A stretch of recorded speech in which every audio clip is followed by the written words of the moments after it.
Bom dia, 7 horas da manhã no Rio de Janeiro. Estou indo tomar um café, que hoje eu vou ajudar meu irmão na mudança dele. Eu ainda não consegui vender meu imóvel para me mudar, infelizmente, mas meu irmão está se mudando aqui e eu estou indo ajudá-lo. E estou aqui fazendo esse vídeo, indo aqui para a padaria, onde eu vou tomar um café rapidinho, para dizer para vocês que eu estava refletindo sobre a festa da torcida no aeroporto, né? Recebendo os jogadores do Fluminense. Mesmo o time tendo sido eliminado nas semifinais. E eu estava pensando numa coisa, né? Que as pessoas falam assim, a torcida do Fluminense, o próprio torcedor do Fluminense fala, a torcida do Fluminense é muito chata, reclama de tudo. Só sabe reclamar. E eu sempre falei, né, cara? Sempre falei que ninguém reclama porque quer. Sempre há um motivo para reclamações. E que a torcida do Fluminense reclama porque é gigante, torcida gigante, time gigante assim. Cobra o que sabe que o clube pode dar. Entendeu? A torcida da Lusa não vai cobrar o que a torcida do Fluminense cobra porque a Portuguesa não pode dar aquilo que o Fluminense pode dar. Então a torcida do Fluminense cobra aquilo que o clube pode dar, mas ela também sabe reconhecer as virtudes e as coisas boas. O exemplo disso é o que fez ontem. O time, mesmo sendo eliminado da Copa do Mundo de Clubes, a torcida reconheceu que o time fez muito mais do que poderia fazer. Então essa torcida que a galera diz que reclama demais, também sabe reconhecer quando o time dá algo a mais. Então, galera, eu acho que ontem ficou explícito para todo mundo que quer a torcida do Fluminense. É uma torcida de um clube gigante, que cobra o seu clube, que exige do seu clube, mas que também sabe reconhecer o esforço, a entrega, o algo a mais. E a torcida estava lá ontem, mesmo após a eliminação, porque a torcida sabe que no Mundial de Clubes, o que era esperado desses jogadores era muito menos. Porque nessa Copa do Mundo de Clubes, os times que lá estavam, europeus, eram muito superiores ao Fluminense. É só ver, por exemplo, o que aconteceu com o Flamengo. Foi eliminado nas oitavas tomando de 4. Então assim, essa é a torcida do Fluminense. Dando sequência aqui, galera, já com o meu café, ó. Tá bonito, meu café com pão aqui tá bonito, hein? Então eu estava falando sobre essa questão do Aeroflu, um papel muito maneiro que a torcida do Fluminense fez. A gente tem que reconhecer. Deixa eu dar uma mordida aqui, ó.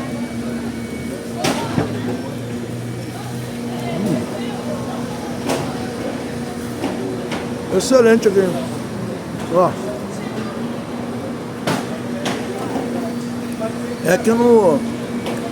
Fica aqui no Hortifruti do Valqueire aqui, do lado do Mercado Guanabara. O cafezinho da manhã é muito bom. Mas aí voltando a falar, então a torcida do Fluminense deu um show, né? Deu um show de como é você reconhecer, né, as virtudes do time, né? Se tá mal, se não tá jogando o que pode, se não tá entregando o que pode, é vaia, é cobrança. É o que um clube gigante tem que fazer. E se tiver bem, se estiver lutando, se estiver se entregando, se estiver se doando, é apoio, é elogio incondicional. É muito simples. O futebol, ninguém vai pro estádio, eu canso de falar isso. Ninguém vai pro Maracanã pra vaiar. A pessoa vaia porque o jogador não entrega, porque o time tá mal, porque não tá se dedicando como deveria. Então é simples, ninguém quer vaiar, ninguém quer reclamar da vida. A vida já é muito difícil. Você não quer viver reclamando da vida, você reclama da vida porque é necessário reclamar da vida. Eu acho que ninguém quer ser infeliz. E o Aeroflu de ontem é a prova de que a torcida do Fluminense ela é muito inteligente. E ela sabe sim elogiar quando tem que elogiar e criticar quando tem que criticar.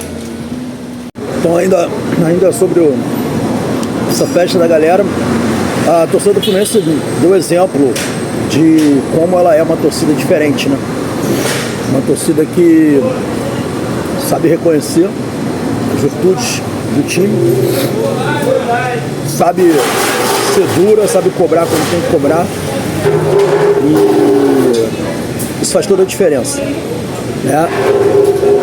Ter os times, os momentos certos para ser uma torcida gigante como ela é. E ontem isso ficou muito claro. A força da torcida do Fluminense, a capacidade que a torcida do Fluminense tem de compreender os cenários, de compreender os momentos, quando é momento para apoiar, quando é momento para criticar, quando é momento para ser extremamente vibrante. Foi assim nos Estados Unidos, foi muito vibrante lá nos Estados Unidos e deu um verdadeiro show. Então ontem foi muito justa a participação da torcida do Fluminense lá no aeroporto, apoiando incondicionalmente os jogadores. E isso traz também para o jogador o tamanho da dimensão dessa torcida e traz a todos nós a reflexão que eu sempre falo, né? O torcedor ele é soberano tanto na hora de apoiar quanto na hora de criticar. Então aqueles que acham que o torcedor não tem o direito de reclamar são os mesmos que depois acham que o torcedor tem que ter o direito de ir lá torcer e apoiar. Apoiar e cobrar fica num limite muito tênue, uma linha muito tênue de proximidade. Você apoia aquilo que você pode apoiar e deve apoiar. E você cobra e critica aquilo que você deve criticar. Não dá para bater palma quando você não vê entrega, quando você não vê espírito de luta, quando você não vê dedicação. E também quando você não vê técnica. Mas você consegue apoiar quando você vê esforço, quando você vê dedicação e quando você vê arte, qualidade técnica. Então acho que a matemática é muito simples. Fala aí galera, aqui ó, o hortifruti aqui que eu fui foi esse aqui ó, daqui do Valqueire, aqui da rua aqui. Tô ganhando nenhum desconto pra tomar café não, mas cafezinho bem gostoso, barato. Paguei R$14, tomei um café que custa R$5, um café grande, copo grande, um pão com ovo, presunto e queijo, bem gostoso, custa R$10. Então vale a pena, gostoso aqui, valeu a pena. Mas como dica gastronômica, né? Resenha também é dica gastronômica. Mas voltando aqui ao que a gente estava falando sobre a torcida, então fechando aí essa parte, né, do torcedor, eu acho que foi um puta exemplo ontem daquilo que eu sempre falo do que é a torcida do Fluminense. Fechando aí, galera, vamos falar rapidamente sobre áreas. E aqui é só opinião, né? Não estou mais falando sobre notícias, sim opinião. Notícia eu já dei. Dei a notícia ontem, algumas informações que eu depois complementei lá no canal do Laranja Tricolor, que o Arias ele quer ir pro Wolverhampton. Ele quer jogar no Wolverhampton. Acho que agora eu falei certo, a galera tava me cobrando aí que eu tava falando Wolverhampton, não é Wolverhampton, né? Enfim, ele tá querendo, ele quer ir pro Wolverhampton da Inglaterra, ele quer jogar no futebol inglês, é um desejo dele. Acertou o representante dele, já acertou com o Wolverhampton as bases salariais. O salário que ele vai ganhar é o salário que ele sonhava ganhar, é mais do que ele ganha no Fluminense, obviamente. Não é tão mais assim, mas é mais, porque o Fluminense ele ganha um salário muito bom, mais bônus, né? E aí esses bônus aí, dependendo do que ele alcança, ele pode chegar num valor muito mais alto do que ele ganha. Enfim, são cifras milionárias. Mas o Wolverhampton pagaria um pouco mais a ele, né?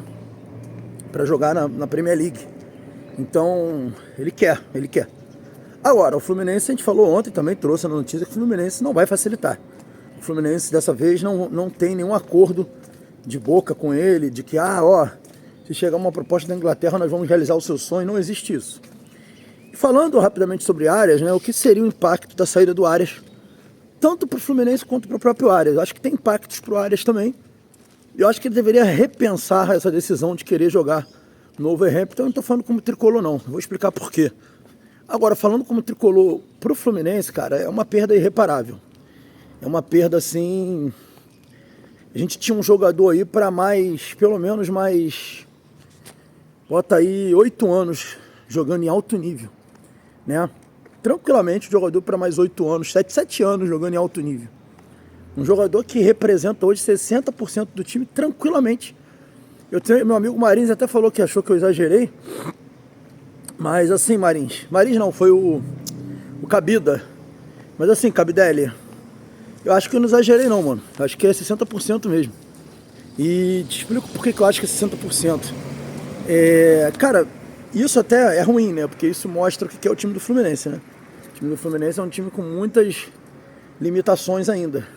Deixa eu entrar aqui no carro para poder continuar falando com vocês. Mas eu acho que é 60%, por quê? Porque o Fluminense, ele tirando o Fábio e o Thiago Silva, que também é um jogador... que também é um jogador que, vamos combinar, tá aí no último ano dele como profissional e tem problemas de sequência, né? Se contunde, fica fora também. Tirando o Arias e o Fábio, nenhum jogador do Fluminense do elenco atual são jogadores que decidem. Nenhum deles decidem. A gente não tem nenhum jogador além desses dois que são decisivos, que decidem partidas, que fazem a diferença pro Fluminense. A gente não tem esse jogador, né? E além de não ter esse jogador que decida pro Fluminense, o Arias é um jogador, como eu falei, que ele tá sempre à disposição, né? Que é algo raro também nos tempos de hoje, você ter um jogador que está sempre à disposição para jogar. Isso é algo que a gente não vê, não é comum a gente ver. Então, com certeza a ausência do Arias vai significar algo muito complicado. E muita gente está falando, não, mas aí pode tentar contratar o Marino Renestrosa lá do Atlético Nacional. Gente, quando você contrata um jogador, eu até concordo que é uma contratação interessantíssima, que é um jogador que teoricamente viria para resolver. Mas quando você contrata um jogador, você não tem a certeza de absolutamente nada, a garantia de nada.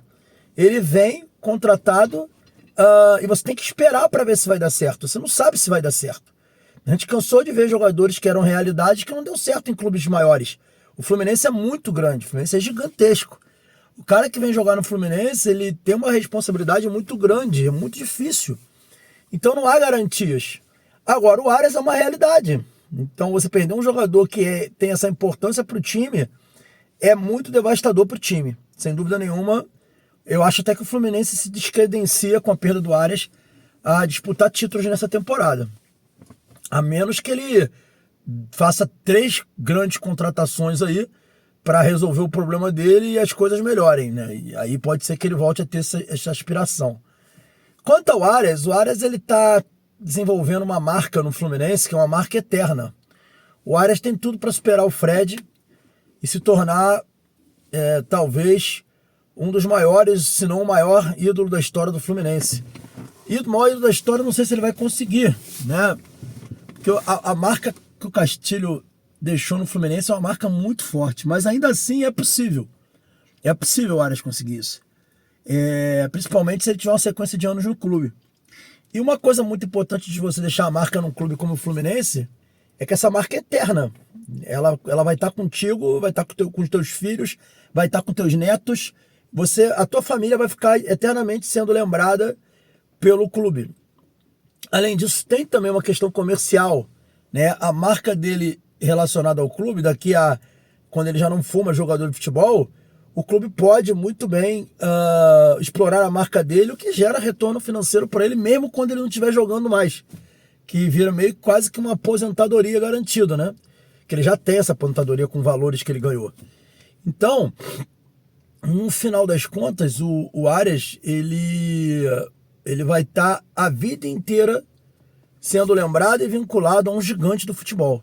Se ele sai agora, ele vai deixar de ser lembrado? Não, ele vai ser lembrado. Óbvio que daqui a alguns anos vai ter evento no clube, vão chamá-lo. Ele vai ser importante para o clube, mas a importância dele vai ser uma importância menor do que muitos jogadores que passaram pelo clube. Né? Por exemplo, se o Arias sai hoje, será que ele vai ter uma imagem tão forte quanto o Assis e o Washington? A gente não sabe, né? Será que ele vai ter essa... mas ele ganhou Libertadores. Sim, mas se ele sai agora, ele deixa de construir muitas coisas. E jogar na Inglaterra é muito bom, mas jogar no Wolverhampton não é tão bom. Você vai estar lá em evidência no futebol inglês, só que você tem 28 anos de idade, você não vai ser contratado pelo City, pelo Chelsea, por nenhum desses grandes gigantes do futebol inglês. E apenas você vai poder botar no teu currículo que você jogou na Inglaterra, por um time que luta contra rebaixamento todo ano. Não disputa Europa League e você vai ficar ali reduzido às competições inglesas. Ah, mas eu quero que a minha família more em Londres e faça sua vida em Londres. Aí é outra história.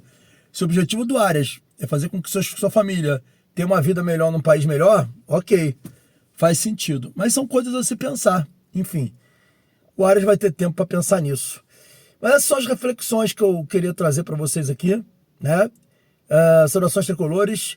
Estamos apurando algumas notícias também do mercado. O Fluminense está buscando contratações e na semana que vem vai com força ao mercado.